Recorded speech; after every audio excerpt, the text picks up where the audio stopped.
நீங்க இறக்குறதுக்குள்ள போக வேண்டிய 5 சிவன் கோயில்கள். இந்த 5 கோயில்கள் தான் சிவனோட ரொம்ப ரொம்ப முக்கியமான கோயில்கள். முதல்ல பாத்தீங்கன்னா ஏகாம்பரேஸ்வரர் கோவில். இது பாத்தீங்கன்னா சிவனின் பூமி தலமா இருக்கு. ஏகம்னா ஒண்ணு, ஆம்பரம்னா மாம்பரம். பார்வதியை தவம் இருந்து வரம் வேண்டி இந்த இடத்துல கையில மண்ணை பிடிச்சி ஒரு சிவலிங்கத்தை செய்யறாங்க. அந்த சிவலிங்கத்தை இங்க வச்சு வணங்குறாங்க. அதனால இங்க இருக்கிற லிங்கம் பார்வதியால செய்யப்பட்ட லிங்கமா இருக்கு. இங்க இருக்கிற லிங்கத்துக்கு அபிஷேகமே பண்ண மாட்டாங்க. ரெண்டாவது பாத்தீங்கன்னா சிதம்பரம்.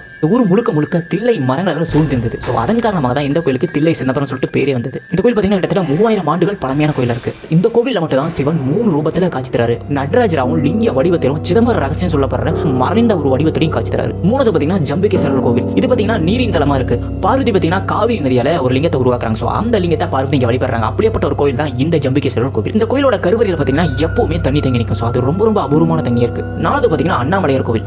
முத விஷ்ணுவுக்கும் பிரம்மாவுக்கும் ஒரு நெருப்பு தீப்பிழம்பா காட்சி தந்த ஒரு இடம் தான் இந்த திருவண்ணாமலை. அதனாலதான் திருவண்ணாமலை சிவனை நினைச்சு மக்கள் எல்லாருமே அந்த மலையை சுத்தி வராங்க. இது பாத்தீங்கன்னா சிவனோட அக்னி தலமா இருக்கு. அஞ்சாவது பாத்தீங்கன்னா காளஹஸ்தீஸ்வரர் கோவில். ஸ்ரீனா சிலந்தி, காலனா பாம்பு, ஹஸ்தினா யானை. இந்த இடத்துல பாத்தீங்கன்னா சிலந்தி, யானை, பாம்புன்னு சொல்லிட்டு 3மே இந்த கோயில இருக்கிற லிங்கத்தை வணங்கியிருக்கு. தமிழ்நாட்டுக்கு வெளியே இருக்க ரொம்ப ரொம்ப முக்கியமான ஒரு சிவன் கோயில்னா அது இந்த காளஹஸ்தீஸ்வரர் கோவில் தான்.